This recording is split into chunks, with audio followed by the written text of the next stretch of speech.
अस्सलाम वालेकुम। उम्मीद करती हूँ आप सब लोग खैरियत से होंगे। आज हम इस हफ्ते में होने वाली 4 अहम खबरों के बारे में बात करेंगे। लेकिन इस दफ़ा ये चीज़ कुछ मुख्तलिफ इसलिए है क्योंकि हमारे साथ कपिल देव मौजूद हैं। कपिल देव के साथ माज़ी में भी एक पॉडकास्ट की थी जिसको आप सब लोगों ने बहुत पसंद किया था। उस पॉडकास्ट में कपिल देव से पाकिस्तान में रहने वाले हिंदुओं की हालत-ए-ज़ार के बारे में बात की गई थी। लेकिन आज कपिल देव हमारे साथ एक सियासी तज्ज़िये के लिए मौजूद हैं। कपिल आपका बहुत-बहुत शुक्रिया कि आपने इस पॉडकास्ट या सियासी तज्ज़िये के लिए हामी भरी। थैंक यू सादिया, मुझे बड़ी खुशी है कि मैं इस आज सियासी तज्ज़िये के लिए आपके इस पॉडकास्ट में शमूलियत कर रहा हूँ।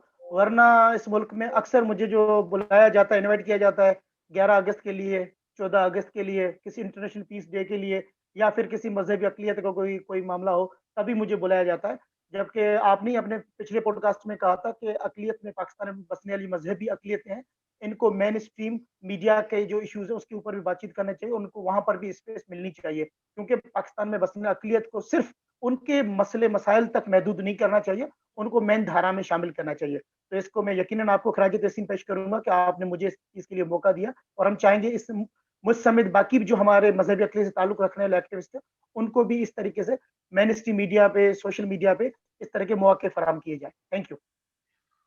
कपिल आपका बहुत-बहुत शुक्रिया कि आपने एक वर्किंग डे के ऊपर इस वक़्त पॉडकास्ट के लिए हामी भरी और जहाँ तक आपकी बात है मज़हबी अक़लियतों के हवाले से, तो आप ये देखिए कि हमारे मेनस्ट्रीम मीडिया में हमें कुछ मख़सूस चेहरे ही नज़र आते हैं।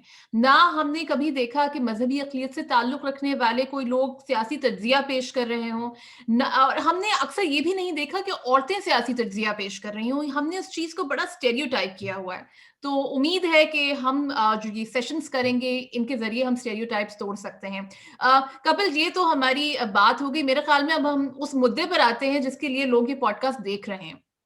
सबसे पहली श्योर। खबर सबसे पहली खबर ये है कि आज 30 नवंबर है, पाकिस्तान पीपल्स पार्टी का यौम तासीस या फाउंडेशन डे है और मुल्तान में पीडीएम का जलसा है।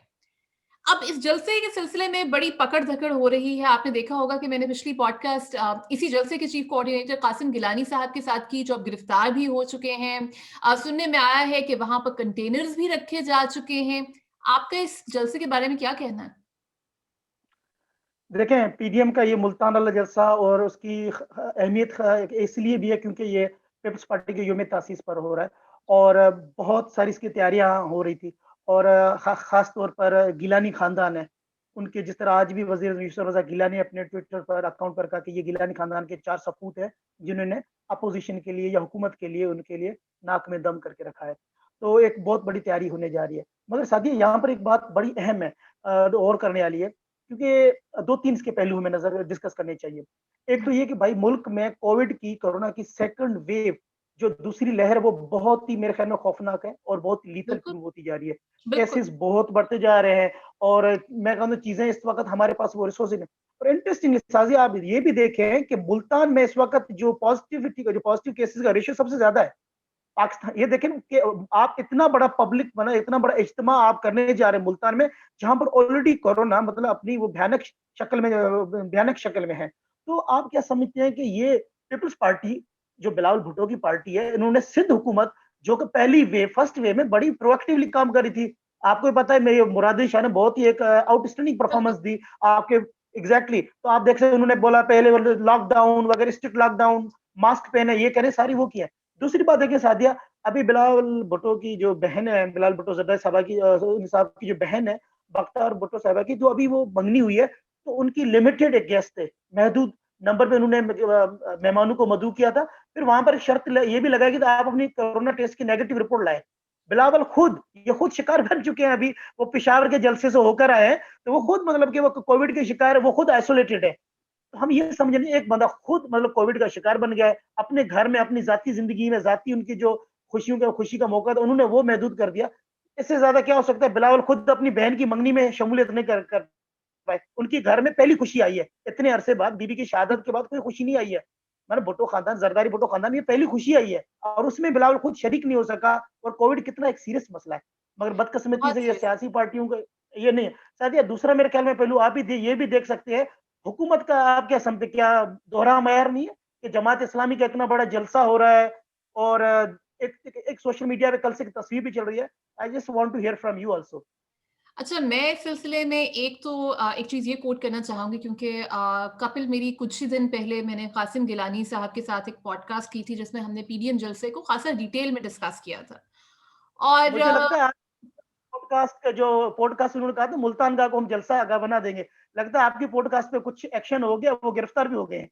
वैसे वो पॉडकास्ट ज़्यादा लोगों ने तो देखी नहीं थी, लेकिन हो सकता है कि अरबाब इख्तियार ने देख ली हो और उसके बाद खैर वो तो पकड़-धकड़ तो पहले भी जारी थी, अली मूसा गिलानी को भी गिरफ्तार किया गया था। तो खैर मैं ये कहना चाह रही थी कि पीडीएम मुल्तान जलसे में 1 लाख लोग मुतवक्के हैं। 1 लाख लोग।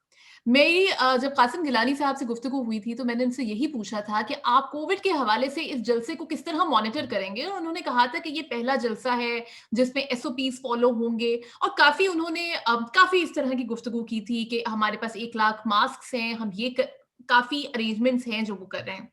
लेकिन मुझे इस बात की समझ नहीं आती कि 1 लाख के मजमे में आप सोशल डिस्टेंसिंग किस तरह करेंगे? वो बिल्कुल पॉसिबल नहीं है। अच्छा, दूसरी मैं आपकी उस बात पे भी आना चाहती हूँ कि जो आपने कहा कि सिंध हुकूमत ने पहली लहर के दौरान तो बहुत प्रोएक्टिव अप्रोच थी और फिर बिलावल भुट्टो ज़रदारी खुद बहुत प्रोएक्टिव थे। हमने देखा है कि बिलावल भुट्टो ज़रदारी उन कुछ सियासतदानों में से हैं जो आपको मास्क पहने भी नज़र आते हैं।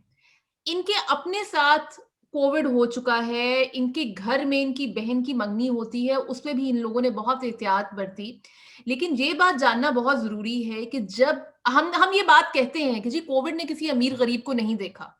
कोविड ने भी अमीर-गरीब को देखा है और वो किस तरह देखा है कि ज़ाहिर-सी बात है, अगर बिलावल भुट्टो ज़रदारी को कोविड होता है, तो उनके लिए ट्रीटमेंट के मौक़े डिफरेंट होंगे। ये लोग इनके पास इतने रिसोर्सेज़ हैं कि ये चाहें ये तो अपने घर को अस्पताल बना लें। इनको कहीं जाने की भी ज़रूरत एंटाइटल्ड नहीं। So the point is, it's not only about Bilawal Bhutto Zardari being diagnosed with COVID, it is about the common people who are attending those jalsas. वो है। सब अफोर्ड भी नहीं कर सकते कि वो और कोविड पाकिस्तान में खासी महंगी बीमारी है। आपको पता है कि उसका टेस्ट कितना महँगा है और बाद में उसके क्या अखराजात हैं। तो मेरे ख़्याल में आम आदमी का एहसास करना बहुत ज़रूरी है। अब आते हैं हुकूमत की तरफ। अच्छा, हुकूमत की जो पहले इमरान खान साहब ने अगर आपको याद हो एक ट्वीट की थी कि पाकिस्तान में कोविड की दूसरी लहर आ रही है और जो मसले-मसाइल हैं उससे रिलेटेड और फिर उन्होंने कहा कि पीडीएम इस चीज़ की ज़िम्मेदार है कि पाकिस्तान में कोविड की दूसरी लहर आ रही है। ये वही इमरान खान साहब हैं जो पहले कहते थे कि कोरोना वायरस तो सिर्फ नज़ला ज़ुकाम है।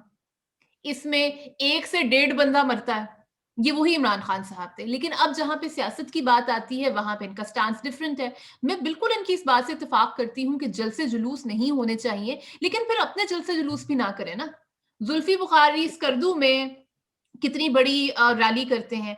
फिर इसी तरह हमने देखा कि जो अली अमीन गंडापुर साहब थे, ये जब गिलगित-बल्तिस्तान गए हुए थे, तो क्या इनके जलसों में कोई कम लोग थे? इनके जलसों में भी बहुत लोग थे।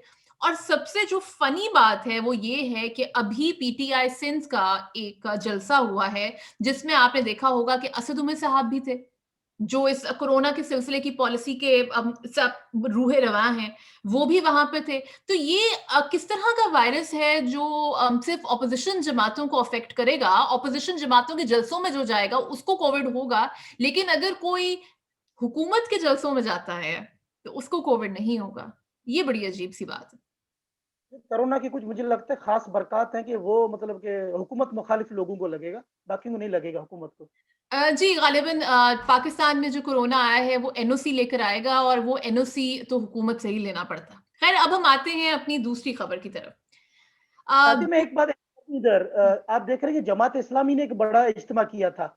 दीर में तो मैं सोशल मीडिया पे उसकी तस्वीरें देख रहा हूँ, बहुत बड़ा इज्तिमा किया है जमात इस्लामी ने दीर में ग़ालिबन। तो आप देखें कि वहाँ पर इतने बड़े लोग हैं, हुकूमत ने वहाँ पर कोई पॉलिसी नहीं की, वहाँ पर हुकूमत के वज़रा की या हुकूमत की जानिब से कोई इस तरह के ना एसओपीज़ के हवाले से बात की जा रही है। यहाँ पर एक चीज़ और भी ऐड करूँ सादिया, पिछले दिनों मौलाना खादिम रिज़वी साहब का जो फ्यूनरल हुआ था लाहौर में आप देखना देखा था आपने कितना बड़ा इज्तिमा था, लाखों की तादाद में लोग थे और लाहौर की तारीख में कहा जाता है ये दूसरा या तीसरा इतना बड़ा इज्तिमा हुआ है और आप देखिए वहाँ पर किसी ने ये नहीं कहा कि हुकूमत की जानिब से यहाँ पर एसओपी फॉलो नहीं की जा रही है, यहाँ पर मास्क नहीं पहने गए हैं। तो मेरे ख्याल में हुकूमत का यकीनन दोहरा मयार है और वाक़ई हुकूमत सीरियस है। तो मेरे ख्याल में अगर हुकूमत की जहाँ पर सीरियसनेस संजीदगी नजर आनी चाहिए थी, तो वो हर सतह पर नजर आनी चाहिए थी, और ना फक्त हुकूमत की, अपोजिशन पार्टियों की भी संजीदगी भी इसी तरीके से नजर आनी चाहिए थे कि अपने सूबे सिंध में एक मयार हो, बाकी सूबों में जाएं, बाकी पार्टियों में, बाकी जगहों पर अलग मयार हो, अपने घर में बिलावल हाउस में हम एक मतलब स्टैंडर्ड रखें, पब्लिक के लिए दूसरा स्टैंडर्ड रखें। आई थिंक इस तरीके से नहीं, कोरोना एक सीरियस मसला है और इसको बिल्कुल हमें संजीदगी से देखना चाहिए, और हमारे पास ना वो वसाइल है ना, और हमारे मसाइल भी अलग है और हमारे पास वसाइल भी नहीं है, तो लिहाजा हमें संजीदगी से गौर करना चाहिए इस बात पर। जी, बिल्कुल। कपिल, अगर आपकी इजाज़त हो तो मैं दूसरी खबर की तरफ चलूँ? तो बिल्कुल। जी। अब आते हैं अपनी दूसरी खबर की तरफ, और दूसरी खबर ये है कि न्यूज़ीलैंड में पाकिस्तानी क्रिकेट टीम मौजूद है। यहाँ पर वो क्रिकेट खेलने के लिए आए हैं। और वैसे तो एयरलाइंस ने अब एक पॉलिसी रखी हुई है कि आपको कोरोना टेस्ट नेगेटिव दिखाना होता है जब आप इंटरनेशनल फ्लाइट पर बोर्ड करते हैं। तो यकीनन इन्होंने भी दिखाया होगा। लेकिन न्यूज़ीलैंड आके जब इनका टेस्ट होता है तो पता चलता है कि 6 खिलाड़ी कोविड पॉजिटिव हैं। एक और चीज़ जो पता चलती है वो ये है कि इन लोगों ने, जब आप न्यूज़ीलैंड या ऑस्ट्रेलिया में आते हैं तो आपको होटल में क्वारंटाइन करना पड़ता है, वो होटल्स जो हुकूमत ने डेज़िग्नेट किए हुए हैं। वहाँ पर बड़े स्ट्रिक्ट एसओपीज़ हैं जिन पर अभी कुछ देर में हम गुफ्तगू करेंगे। इन्होंने उन एसओपीज़ को भी फ़ॉलो नहीं किया, कुछ 3-4 बार इन्होंने उस डिसिप्लिन की भी खिलाफ-वर्ज़ी की। अब इस सिलसिले में वसीम अकरम साहब ने एक बयान दिया और उन्होंने कहा कि न्यूज़ीलैंड में पाकिस्तानी टीम को बच्चों की तरह ट्रीट किया जा रहा है, अब क्योंकि इनको एक दफ़ा में बात समझ नहीं आती। इस सिलसिले में आप क्या कहेंगे? देखें, जब कौमी क्रिकेट के जो हमारे हीरोज हैं वो मुल्क को रिप्रेजेंट कर रहे हैं, पाकिस्तान की जी, नुमाइंदगी कर रहे हैं, जब उनका एटीट्यूड बच्चों वाला होगा, जब उनका रवैया गैर फरमानदार बच्चों की तरह होगा और गैर संजीदा बच्चों की तरह होगा, तो मेरे ख्याल में दूसरे मुल्क की जो कवानीन है, जो पॉलिसीज हैं, तो वो आपको फिर बच्चों की तरह ही ट्रीट करेंगे ना, इसमें तो कोई दूसरी राय नहीं होनी चाहिए। तो मेरे ख्याल में जब हमारा रवैया खुद इतना गैर संजीदा होगा, तो वहाँ की जो हुकूमत की जो पॉलिसीज है दूसरे मुल्क की, वो उसी तरीके से करेंगे। और ये बड़ी मेरे ख्याल में मेरे लिए शॉकिंग है, जब वसीम अकरम इतने हमारे सीनियर क्रिकेटर हैं, वो इतने बड़े अच्छे तजियागार भी है, क्रिकेट के तजियागार भी है, हम लेकिन उनको ये बात समझ में आनी चाहिए कि जब हमारे जो क्रिकेट हीरोज का अगर ये रवैया हो, तो मेरे ख्याल में हमें उनको समझाना चाहिए कि आप बच्चों की तरह ना, छोटे बच्चों की तरह ना करें, अपना बिहेव न करें दूसरे मुल्क के अंदर। आप मुल्क को रिप्रेजेंट कर रहे हैं। कोरोना इस मुल्क ने बहुत मेहनत के बाद, मतलब कि आप देखें उनकी वजीर आजम साहबा ने ये क्या कहा था कि हमने बहुत स्ट्रगल करके इसको कोविड के ऊपर हमने काबू पाया है। जी। यदि आप ऑस्ट्रेलिया, आप खुद बताएं कि वहां की क्या सख्त पॉलिसीज हैं ऑस्ट्रेलिया के अंदर या न्यूजीलैंड के अंदर। इन ममालिक ने, मैंने अभी रिसेंटली पढ़ा, विक्टोरिया के अंदर गालिबन 21 दिन है, 0 केसेस है। तो आप ये समझ सकती हैं कि इन मुल्कों ने बहुत कोशिश की है। अगर कोई वहां पर 0 केस है और वहां से कोई फॉरेन टीम को ट्रेवल करके आए, वहां पर दोबारा कोरोना फैला कर जाए, तो उन मुल्कों की जो महीनों की इतने महीनों की मेहनत है, वो तो जाया हो जाएगी, वो तो ध्यान हो जाएगा उसका। जी, बिल्कुल इसी जी सर, तरह आप तो ऑस्ट्रेलिया में रहती हैं, आप क्या बताएं, आप क्या पॉलिसीज है वहां पर? ऑस्ट्रेलिया में इस ऐसा है कपिल कि मैं ऑस्ट्रेलिया की जिस रियासत में रहती हूँ वो वेस्टर्न ऑस्ट्रेलिया है, और यहाँ पर कोविड की पॉलिसीज़ बाकी ऑस्ट्रेलिया से भी ज़्यादा सख्त हैं। आप इस बात का अंदाज़ा इससे लगाइए कि मैं अपनी बहन की शादी पे भी पाकिस्तान नहीं जा सकी क्योंकि बॉर्डर रिस्ट्रिक्शंस इतनी सख्त हैं कि आप जाने का सोच भी नहीं सकते। अम, हम लोग इस वक़्त वेस्टर्न ऑस्ट्रेलिया में जो रहने वाले लोग वेस्टर्न ऑस्ट्रेलिया से बाहर नहीं जा सकते। यानी हमें ऑस्ट्रेलिया के अंदर भी ट्रैवल करने की इजाज़त नहीं है। इंटरनेशनल ट्रैवल तो आप भूल ही जाइए। इंटरनेशनल ट्रैवल आप उस सूरत में कर सकते हैं कि आपकी कोई बहुत ही इमरजेंसी हो, और वो इमरजेंसी के लिए भी आपको एक लेटर ऑफ एग्जेम्पशन हुकूमत से लेना पड़ता है। वो हुकूमत अप्रूव करेगी तो आप ट्रैवल कर सकते हैं। अगर आपने ट्रैवल कर लिया, इस बात की कोई गारंटी नहीं है कि आप वापस आ सकते हैं या नहीं। क्योंकि इस वक़्त गालिबन 35,000 या 30,000 ऑस्ट्रेलियंस हैं जो दुनिया के मुख्तलिफ ममालिक में हैं और वो वापस नहीं आ सकते, क्योंकि फ्लाइट्स पर इन्होंने कैप लगाया हुआ है। अच्छा, अब मैं आती हूँ कि एसओपीज़ क्या फ़ॉलो हो रहे हैं। वेस्टर्न ऑस्ट्रेलिया में 6 महीने से ऊपर हो चुके हैं, कोई कम्युनिटी ट्रांसमिशन नहीं है। Zero community transmission. और इसमें ये है कि ज़ाहिर बात है कि हमारी ज़िंदगी यहाँ पर बहुत नॉर्मल है। हम लोगों के लिए मास्क की कोई रिस्ट्रिक्शन नहीं है, बल्कि यहाँ पे तो अब कॉन्सर्ट्स और फेस्टिवल्स भी होना शुरू हो गए हैं। सो हमें उस तरह कोई एसओपीज़ अब फॉलो नहीं करने पड़ते क्योंकि कम्युनिटी ट्रांसमिशन नहीं। लेकिन अगर आप कहीं से भी ट्रैवल करके आते हैं वेस्टर्न ऑस्ट्रेलिया के अंदर, तो आपको 14 दिन का क्वारंटाइन करना पड़ता है हुकूमत के डेज़िग्नेटेड होटल्स में। इन डेज़िग्नेटेड होटल्स में फी बंदा $3,000 पे करना पड़ता है। $3,000 इज अ ह्यूज अमाउंट। मेरा ख्याल में वो पाकिस्तानी गालिबन 3.25 लाख या 3.5 लाख इतना बनता होगा। आप उन बिल्कुल। डेजिग्नेटेड होटल्स में रहेंगे और वहां पर Australian Border and Immigration Force बार बार आके आपको चेक भी करेगी कि आप एसओपी हुँ, फॉलो कर रहे हैं या नहीं कर रहे हैं। आपका खाना आपके कमरे के बाहर एक डब्बे में रख दिया जाता है और आप वहां से निकालेंगे। जब आप उस होटल क्वारंटीन में जाते हैं तो आपका एक कोविड टेस्ट होता है और फिर 10-11 दिन के बाद एक तीसरा टेस्ट दूसरा टेस्ट होता है। तो यहाँ पर इन लोगों की स्ट्रिक्टनेस बहुत ज्यादा है। जिस तरह वेस्टर्न ऑस्ट्रेलिया के प्रीमियर मार्क गोविन ने फेडरल गवर्नमेंट के साथ अच्छा खासा फड्डा लिया हुआ है कि हम अपने बॉर्डर्स किसी भी दूसरी रियासत के लिए नहीं खोलेंगे। तो आप सोचिए कि जो लोग इतने स्ट्रिक्ट हैं, अब और इन्होंने ज़ाहिर बात है इन्होंने कोविड कंट्रोल भी इसी तरह किया है। इसके बगैर तो कोविड कंट्रोल हो भी नहीं सकता था। तो वो क्यों ये होने देंगे कि कोई और आए और आके वहाँ पे कोविड फैला दे? ये तो नहीं हो ये सकता। ये तो हमारे कौमी हीरोज़ मुझे लगता है कि उन्होंने पाकिस्तान के अंदर कोई इतनी कोई संजीदा ले नहीं रहा है कोरोना को। वो भी शायद समझ रहे चिल होंगे कि भाई जा रहे हैं न्यूज़ीलैंड, उधर कोई नहीं, उधर कोरोना है नहीं और हम तो वैसे पाकिस्तान से गए हैं माशाल्लाह और यहाँ पर तो ना मास्क पहनना है किसी ने, ना किसी ने पब्लिक गैदरिंग्स अवॉइड करनी है। तो उन्होंने समझा शायद न्यूज़ीलैंड में चिल माहौल है और वहाँ पर जाकर हम कर लेते हैं। बट दे डिडन्ट नो कि वहाँ पर ऐसी सूरत-हाल है कि वहाँ पे हुकूमत की पॉलिसीज़ को फॉलो करना बहुत अहम है। लेकिन मुझे इस बात की समझ नहीं आती कि हमारे हीरोज़ को हर जगह पाकिस्तान क्यों लगती है? आप पाकिस्तान में रहते हैं, आपको आइडिया है कि यहाँ पर किस तरह एसओपीज़ फ़ॉलो हो रहे हैं। दुनिया ग्लोबल विलेज बन चुकी है, हमारा एक्सपोज़र अब सिर्फ़ हमारे मुल्क का नहीं होता, हमें पूरी दुनिया का पता होता है। तो ये किस कुएँ में रहते थे? ये किस कुएँ में रहते सादिया थे जो इनको नहीं पता था? सादिया यही हाल है कि जब ये जाते हैं तो फिर इस किस्म की खबरें मंज़र-ए-आम पर आती हैं और फिर वो हमें बायस शर्मिंदगी भी हमें होना पड़ता है। जी, ऐसा ही है। चलिए अब हम आते हैं अपनी तीसरी खबर की तरफ और तीसरी खबर खासी अजीब-सी खबर है, लेकिन ये है कि हमें इस खबर को अजीब इसलिए नहीं समझना चाहिए क्योंकि ये चीज़ तो अब मामूल बन चुकी है। वो ये है कि मुमताज़ एक्टिविस्ट और उस्ताद अमार अली जान को गिरफ्तार कर लिया गया। इस सिलसिले में आप कुछ कहना चाहेंगे?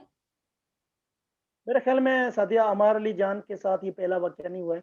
इससे हुँ, पहले वो पंजाब यूनिवर्सिटी में जब तलबा सियासत के लिए वो सरगर्म थे और वहाँ से उनको निकाला गया, उनके कमरे को ताले लगाए गए। फिर जब वो दोबारा एक और कॉलेज एफसी कॉलेज जॉइन किया, तो वहाँ से भी उनको निकाला गया। वहाँ जी, पर भी वो इस तरीके से उनको जिसको बोलते हैं ना आउट ऑफ वे इस तरीके का इस्तेमाल किया जाता है और उसको यहाँ से भी निकाला जाता है।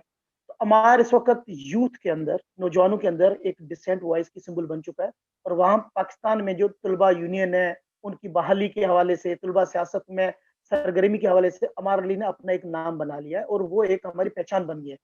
बदकिस्मती से पाकिस्तान में जिस तरीके से डिसेंट की जो वॉइसेस हैं, उनके ऊपर जिस तरह कदगनें लग रही हैं, तो अमार अली जान भी उस कदगनों का शिकार है। और ये हम देख रहे हैं पिछले 3-4 सालों से अमार अली जान जिस तरीके से एक्टिविज़्म कर रहे हैं, जिस तरीके से वो अपना आगे जा रहे हैं, चाहे वो पीडीएम की मूवमेंट हो, चाहे वो पीटीएम की मूवमेंट हो, चाहे वो बलोच तलबा का इश्यूज़ हो, चाहे वो या जनरल इश्यू बच्चों के तलबा के इश्यूज़ हो, तो अमार अली जान उनको सर-ए-फ़हरिस्त रहे हैं, वो आगे-आगे रहते हैं। यकीनन ये एक हुकूमत के लिए या जो मुंसलिक जो इदारे हैं, उनके लिए ये खबर अच्छी नहीं है या उनको ये अच्छा नहीं लगता कि अमार अली जान इस तरीके से नौजवान को वो उकसा रहे हैं, सो कॉल्ड में उकसा रहे हैं, तो वो पसंद नहीं किया जा रहा। हाँ, तो वो मेरे ख्याल में उसी का शिकार बार-बार बनते आ रहे हैं और ये आखिरी मर्तबा अमार अली जान गिरफ्तार नहीं हो रहे हैं, आखिरी मर्तबा इसके ऊपर कोई रियासती जबर कहें, जो भी कहें, कदगने नहीं लगी हैं। ये आगे भी इससे बढ़ती जाएँगी। क्यों अमार अली जान आप ये समझ सकते हो बार-बार अगर उनको ये रेज़िस्ट किया जा रहा है, बार-बार उसको इन चीज़ों से रोका जा रहा है, मना किया जा रहा है या इस तरीके से मुख्तलिफ हरबे इस्तेमाल किए जा रहे हैं, तो आप समझ सकती हैं कि he has become a voice. जी, बिल्कुल इसी तरह है और मुझे वैसे इस बात की समझ नहीं आती कि देखिए पाकिस्तान में कहा जाता है कि टीचिंग का शोबा बड़ी इज़्ज़त वाला है। लेकिन कुछ अरसे से उस्तादों को ही जेलों में भेजा जा रहा है और ये एक बड़ी अजीब बात है। कभी उस्तादों के ऊपर नैब के केसेस बन जाते हैं, कभी उनको रियासती हिरासत में हलाक कर दिया जाता है। हमारे पास कराची की एक मिसाल मौजूद है। तो ये बात बड़ी अजीब है और अमार अली जान के बारे में एक मैं आपको एक और बड़ी इंटरेस्टिंग बात बताऊँगी कि अभी कुछ दिन पहले ही अमार अली जान साहब के साथ भी मेरी गुफ्तगू हो रही थी कि वो पॉडकास्ट में आएँ। और मुझे लगता है कि मुझे ज़रा जो है ये पॉडकास्ट के इन्विटेशन ज़रा सोच समझ के देने चाहिए, क्योंकि आप मुझे आप मुझे अगली इन्विटेशन ना दीजिएगा। तो वो अब थोड़ी-सी एक वो ज़रा उस तरह की बात थी। अच्छा, मज़ाक बरतरफ एक और बात जो मैं हमारे लिए जान के बारे में कहना चाहूँगी कि हमारे लिए जान केम्ब्रिज यूनिवर्सिटी से पढ़े हुए हैं। हाँ, केम्ब्रिज से ये बड़ा अहम पीएचडी पहलू है। केम्ब्रिज यूनिवर्सिटी में आपको पता है कि एक तो वहाँ पे दाखिला बड़ा मुश्किल है और उसके बाद पीएचडी करना, इन यूनिवर्सिटीज़ की पीएचडी भी कोई इतनी आसान नहीं होती। उसके बाद ये नौजवान फैसला करता है कि मैंने पाकिस्तान वापस आना। केम्ब्रिज से पीएचडी करके मैं पाकिस्तान वापस आऊँगा और यहाँ पर मैं किसी पब्लिक यूनिवर्सिटी में पढ़ाऊँगा। हमारे लिए जान का ये इश्यू भी था कि वो पब्लिक यूनिवर्सिटी में पढ़ाना चाहते थे। तो ये बात भी एक क्योंकि मैं खुद बैरून मुल्क मुक़ीम हूँ, ये बात ख़ासी डिसहार्टनिंग है कि वो शख़्स जो सब कुछ छोड़ के पाकिस्तान आए और उसके साथ फिर ये सलूक किया जाए। हुँ। ये बस सादिया बड़ी एक मैं कहूँगा ये एक तशवीशनाक बात है, परेशानी की बात है, ख़ास तौर पे उस यूथ के लिए जो हमारे जान को अपना एक रे ऑफ होप समझते हैं। तो मगर यहाँ पर देखिए रेजिस्टेंस इतना आ रहा है तलबा के अंदर। आप देखिए स्टूडेंट सॉलिडरिटी मार्च है, अभी होने जी, जा रही है, मतलब वो इस तरह की चीज़ें जो हो रही हैं, तो मेरे ख़्याल में ये एक पिछले एक यूथ का जो बल्ज है पाकिस्तान के अंदर, आप देखिए औरत मार्च हो, वहाँ पर आपको यूथ नज़र आती है। जी। स्टूडेंट सॉलिडरिटी मार्च पिछले साल हुए थे, वो भी एक यूथ का बल्ज नज़र आता है आपको। तो आप देखते हैं हमारी यूथ जो है, वो सोशल मीडिया की एज वाली जो यूथ है, मैं कहता हूँ पोस्ट फेसबुक ईरा वाली जो यूथ है, ये बहुत सरगर्म है। आपको सड़कों पर नज़र आती है, आपको सियासत पर तज्ज़िये करते नज़र आती है। आप देख रहे यूथ हमारी जो है इस वक़्त बड़ी वोलेटाइल किस्म की यूथ है, बड़ी एक एक्टिव यूथ है हमारे लिए। तो मेरे ख़्याल में वो समझते हैं कि यूथ को किस तरीके से कंट्रोल किया जाए। ये this is one of the strategy being used by the state. शायद हम आखिरी खबर की तरफ ना जाएँ। जी, ये तो बिल्कुल, मेरे ख़्याल में मुझे बड़ी क्रिस्पी क्रिस्पी खबर है, वो आप ही बता दें। अच्छा, मैं बताऊँ ये खबर? अच्छा, ठीक है, आप ये मुद्दा मेरे पे डाल रहे हैं और आप ये बंदूक मेरे कंधों पे रख के चलाना चाहते हैं तो ज़रूर। और वो खबर ये है, खबर तो नहीं है, एक इमरान खान साहब का एक इंटरव्यू था जो मंसूर अली खान साहब ने किया और मुझे तो इस इंटरव्यू पे भी बड़ी हैरत हुई कि वो किस तरह मान गए, क्योंकि उनके कुछ डेज़िग्नेटेड एंकर्स होते हैं, मतलब designated I think probably is a harsher word to use, लेकिन कुछ मखसूस एंकर्स हैं जिनको वो इंटरव्यू देते हैं और उनके अलावा इंटरव्यू नहीं देते। और मंसूर अली खान साहब जो खासी तनक़ी मतलब मंसूर खान साहब खासी तनक़ीद करते हैं। मेरे कप्तान की इस्तिलाह भी इन्होंने इस्तेमाल की, वो सारा और ख़ैर इंटरव्यू में भी उन्होंने कुछ कड़े सवालात किए और एक बात का उन्होंने ये जवाब दिया कि मैं जो बात करता हूँ उसका बीप हसास अदारों को पता होता है। और इस बात के ऊपर आपने देखा होगा कि ट्विटर के ऊपर भी खासी गुफ्तगू हो रही है। मैं कहूँगा सादिया देखें, ये तो हमारे वज़ीर-ए-आज़म साहब का बड़ा-सा दिल है, कुशादा दिल है और उनकी बड़ी एक सच्चाई, ईमानदारी कहूँगा मैं कहूँगा। तो बाकी तो तरह जिस तरीके उन्होंने कहा कि ये फ़ोन कॉलें डब होती हैं या इस तरीके से रिकॉर्ड की जाती हैं, तो ये तो कोई नई बात नहीं है, मेरे ख़्याल हैरानकुन बात भी नहीं है, ना आपके लिए ना मेरे लिए। ये तो पिछले जो वज़रा रहे हैं, वज़ीर-ए-आज़म रहे हैं, जो भी रहे, उनके सबके फ़ोन कॉल्स वग़ैरह इस तरह टैप होती रही है। ये तो इनका बड़ापन है कि इन्होंने माना और एतराफ़ किया। पिछले जो वज़ीर-ए-आज़म थे, वो शायद इस चीज़ को अच्छा नहीं समझते थे, उनको ये गवारा नहीं समझते थे। मौजूदा वज़ीर-ए-आज़म साहब हैं, शायद वो फ़खरिया कह रहे हैं, वो तो खुश होकर कह रहे हैं, जी मुझे तो पता है मेरे फ़ोन का रिकॉर्ड है, लाइक दिस। तो वो मेरे ख़्याल में बड़ा खुश होकर कह रहे हैं। तो मेरे ख़्याल में वज़ीर-ए-आज़म साहब बड़े इस मामले में अच्छे हैं। उम्मीद है इस बात पर वज़ीर-ए-आज़म यू टर्न नहीं लेंगे आगे चलकर। फिर ये ना कहना पड़े, मेरा कहने का मकसद ये नहीं वो था। I hope he will uh, not take a U turn. I think U turn तो उन्होंने इसी बयान के ऊपर इस तरह ले लिया क्योंकि उन्होंने ये भी तो कहा था ना कि मैं जब चाहूँ आर्मी चीफ को फारिग कर सकता हूँ। तो यू टर्न तो अभी उन्होंने ले लिया और वैसे ये है कि इमरान खान साहब का बहुत बड़ा दिल है क्योंकि देखिए हम आम लोग भी होते हैं, हमें अच्छा नहीं लगता कि कोई हमारी किसी भी तरीके से हमारी कोई स्पाइंग करे या हम पे नज़र रखे। छोटे बच्चों को नहीं अच्छा लगता कि माँ-बाप उन पर नज़र रखें। तो ये इमरान खान साहब का बहुत बड़ा दिल है कि उन्होंने इस चीज़ का ना सिर्फ़ खुले दिल से इतराफ़ किया बल्कि इस चीज़ को वो माइंड भी नहीं करते। और ये बिल्कुल उसी तरह है कि बचपन में मेरी वालिदा मुझे बहुत डाँटती थी बाकी बच्चों की निस्बत और मैं सबसे बड़ी थी।